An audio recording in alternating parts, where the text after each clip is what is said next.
How's it going, everybody?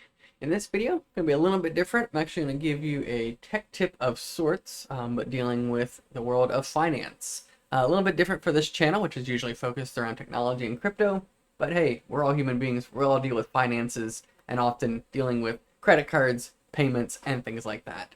So this is a specific situation that I ran into that I thought might be helpful to share of how do we deal with a credit card that we are using regularly, but we also have a fixed payment on it for a larger purchase, and we also have a deferred interest that we've signed up for it as well. So three kind of messy things being brought together. You get the statement, you can't afford to pay it off in full because you deferred these payments and you have payment plan, but the minimum payment doesn't seem right either. So how do you make a payment and avoid actually paying interest on the card? And this is actually really kind of tricky and annoying. So let me share with you my latest statement here, and then we'll work through the payment information. So over here on the bottom right is my actual statement that I received, and up here we're going to work through what payment we actually need to make. And unfortunately, man, I can see how so many people get stuck with credit card debt. Because you get this, you signed up, you deferred this payment for this big purchase, which sometimes we have to do, but then you get the statement and all it tells you is minimum payment due.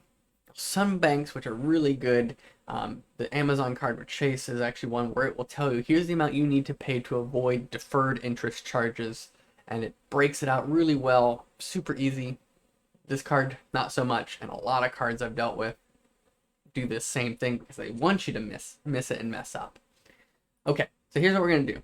We are going to make a column here called actual, or it's called payment to avoid. Before I jump into this, I want to make it clear, none of this is financial advice. I'm just sharing my personal opinion of some things I've learned here. So, payment to avoid interest. Okay.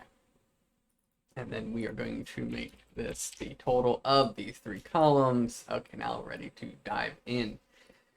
So if we look down here at the balance, the easy part is the regular. This is typically the amount that I would pay off every month.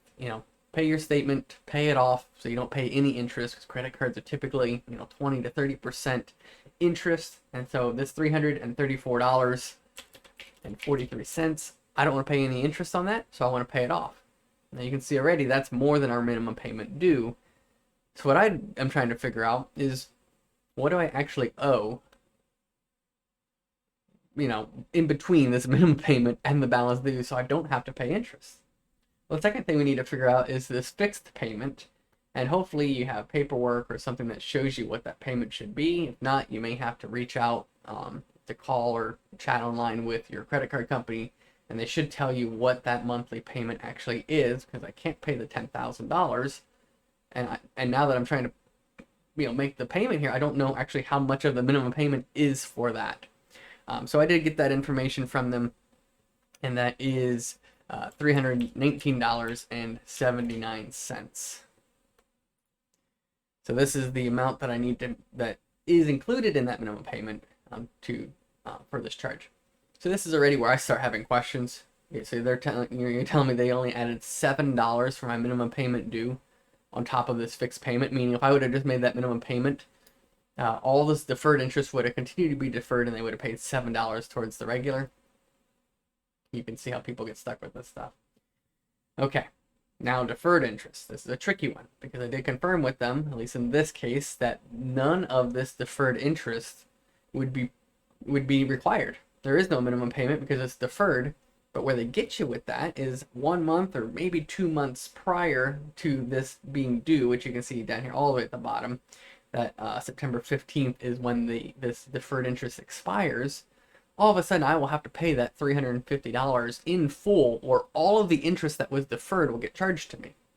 Okay, so most likely I don't want to think about getting hit with a $350 extra bill come September that I forgot about. So I need to figure out how to pay this deferred interest slowly over time so that when I get to September, it's already paid off, right? I'm going to open a calculator here. $350.04 is the amount that's been deferred. It's been deferred about 6 months here. So I'm going to divide that by 6. I do know that was the term that was divided for. So $58.34. All right. this is the amount that I need to pay to avoid interest. Truly, you technically might not have to pay that, but this is the smart way to go about it. You're satisfying the new statement balance in full. You're making your fixed payment for this fixed APR, which again, you got to confirm the exact amount. And then you're making a split payment towards this deferred. You could pay more than this, you could pay less, but you have to pay this off before it expires, otherwise they're going to charge you all that interest. So you can see how this gets a little messy here, and in my mind I go, what if I'm off by a penny? And on my last payment I mess up or something like that. So I'm going to probably just make this $725. What's an extra $13 a month when I'm paying $700, just to make sure I'm paying all this off ahead of time. And if I pay extra, it's just going to reduce the amount owed, and that's going to be great, right? So I hope this is helpful. Like I said, it's a little bit different than what this channel focuses on. But if you like this and this is super helpful, be sure to give it a thumbs up, leave a comment, let me know. So maybe occasionally I'll do more stuff like this as I come across it. But I thought it was helpful. Just me personally was getting ready to make this payment. I'm going, how much do I actually need to pay? Because I set up these payments for a reason, but I want to avoid paying interest on that regular charge.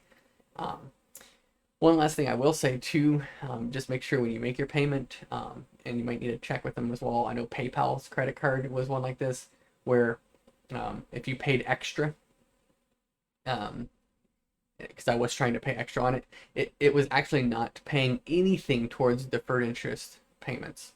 So it was actually set up to where it would pay my regular, and then any extra that I paid, it put it towards my fixed payments. I don't know why. I had to change it. Which meant the deferred interest charges were never getting paid, and then 1 month prior to it being due, open up the statement and it's like, oh, you owe $1,000, and I thought I had deferred it for 12 months. Well, deferred usually means it pushes it down the road, and then they know what they're doing. They're trying to ding you with that interest. So be sure, especially if you're making your first payment on something like this, check your next statement, keep an eye on it. Honestly, if you can avoid deferred interest, that's the way to go. If you can even avoid first fixed payments, pay things in cash, pay off your credit cards. This is not advice on this by any means, but if you are in this situation, just hope to help save you some interest and avoid that situation for sure. So thanks for watching this video, guys. Hope it was helpful. Like I said, if it was, be sure to give it a like. And if you're not subscribed to the channel already, be sure to subscribe for more tips maybe like this. But definitely tips in technology and things like cryptocurrency and the sorts. So thank you guys for watching. Appreciate you, and we'll see you all in the next video.